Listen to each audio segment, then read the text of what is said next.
Dans une étape de montagne, un cycliste consomme en moyenne 600 à 800 calories à l'heure.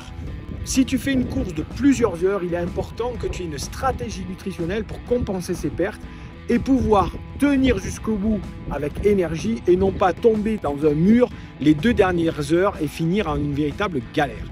Si tu veux établir ta stratégie nutritionnelle de course avec moi, je te propose d'écouter simplement la vidéo qui suit.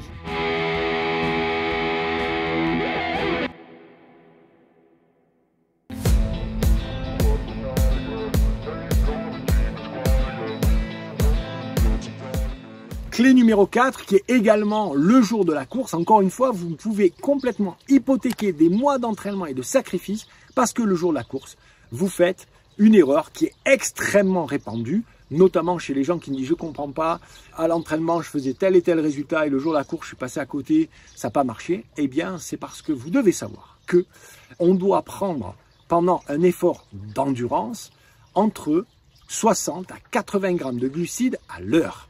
60 à 80 grammes de glucides à l'heure, si vous n'êtes pas habitué à prendre cette quantité de glucides pendant plusieurs heures, c'est pas juste une heure, d'accord, pendant 8 ou 10 heures, eh bien, soit vous en prenez pas assez et les dernières heures, vous allez rencontrer le mur, c'est-à-dire que vous n'avez plus d'énergie. Alors vous dites, c'est parce que je suis fatigué, c'est normal.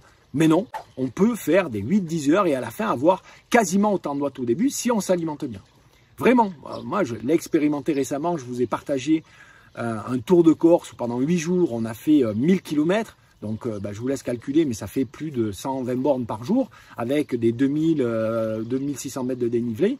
Eh ben, je peux vous dire que les derniers jours et à la fin des sorties de 170 bornes, eh bien, j'étais capable de sortir des puissances très intéressantes, même au seuil, soutenues à la fin. Pourquoi? Parce que si on s'alimente régulièrement à 60 à 80 grammes de glucides à l'heure, eh bien, on peut tenir longtemps. Notre organisme a besoin de glucides. Mais d'abord, qu'est-ce que ça représente? Eh bien, ça représente grosso modo une gourde de boisson énergétique. Quand vous prenez la plupart des boissons énergétiques, les recommandations, les doses qui sont dites de données dans la boisson, d'accord, ça représente à peu près une quarantaine de grammes de glucides dans votre gourde. Okay, alors bien sûr, je ne l'ai pas dit dans l'hydratation, mais quand l'été fait chaud, vous allez prendre la même dose, 40 grammes, mais non pas pour une gourde de 500 ml, mais une de 600 ou 750 ml. C'est un peu moins dilué, c'est ce qu'on appelle de l'hypotonique. Et donc, du coup, vous allez mieux assimiler l'eau. Et vous le savez aussi intuitivement, quand c'est trop sucré, c'est difficile à boire et ça ne désaltère pas. D'accord? Donc, sous-doser un petit peu, non pas en enlevant des doses de sucre recommandées, mais en augmentant la capacité de la gourde, donc en mettant plus d'eau. Donc, grosso modo, regardez selon votre boisson, mais vous prenez une quarantaine de grammes, autour de 40 grammes dans la boisson. La boisson est ce qui apporte le plus de calories dans votre cyclo, donc c'est très important de boire régulièrement. Et en plus, elle apporte des vitamines et des minéraux dont on a besoin, vitamines du groupe B, du potassium, du sel, du magnésium, etc., dont on a besoin. Donc vraiment, c'est très très important. La nutrition se fait principalement par la boisson énergétique. Et évidemment, ce n'est pas du coca, du Pepsi, de l'Orangina ou autre boisson comme ça. C'est une boisson énergétique de l'effort.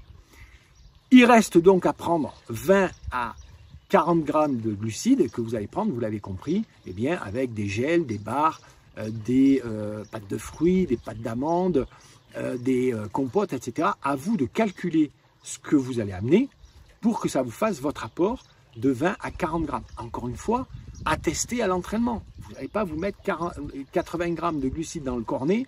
Sinon, si vous n'êtes pas habitué, vous allez avoir soit des problèmes intestinaux, des troubles gastriques, etc. Soit vous allez être complètement écœuré au bout de 2-3 heures, 4 heures, et les dernières heures, vous n'allez plus pouvoir rien avaler parce que, en fait, le corps prend ça comme d'un coup un empoisonnement, s'il n'est pas habitué, et eh ben, du coup, il va générer des envies de vomir, des écœurements, etc. Et donc, ben, si vous alimentez plus, inutile de vous dire que les 3 ou 2 dernières heures, vous allez complètement vous planter et sûrement pas réaliser la perte que vous voulez. Donc voilà pour l'alimentation. Établissez une vraie stratégie nutritionnelle de course basée sur une alimentation de 60 à 80 grammes de glucides toutes les heures que vous avez expérimenté pendant l'entraînement au niveau des produits que vous supportez bien, que vous aimez manger en goût. Parce que si vous n'aimez pas les manger, bien évidemment, vous n'allez pas les manger, tout simplement. Vous n'allez pas les manger régulièrement. Et pensez peut-être toutes les 2-3 heures avoir un petit aliment salé qui casse le goût du sucré et qui casse l'écœurement. Moi, quand je prends du 80 grammes de glucides à l'heure, je fais ça environ toutes les 2 heures.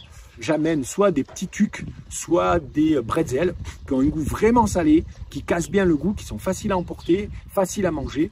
Voilà, après avoir mangé ça, vous prenez une gorgée avant, une gorgée après, ça se prend bien et ça vous casse le sucré.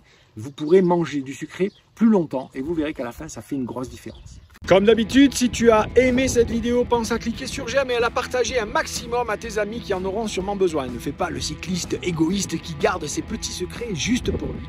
Et puis, si tu n'es pas abonné à la meilleure cyclosportive, il te suffit de soit t'abonner sur YouTube, soit en cliquant dans la description juste en dessous, tu vas pouvoir aller sur le site de la meilleure cyclosportive de votre vie, recevoir chaque fois que je publie une vidéo et surtout des bonus gratuits qui t'aideront à t'alimenter, à progresser, etc. Voire même des plans d'entraînement pour les cyclistes, les triathlètes et les VTTistes. Allez, à toi de jouer, on se retrouve très bientôt.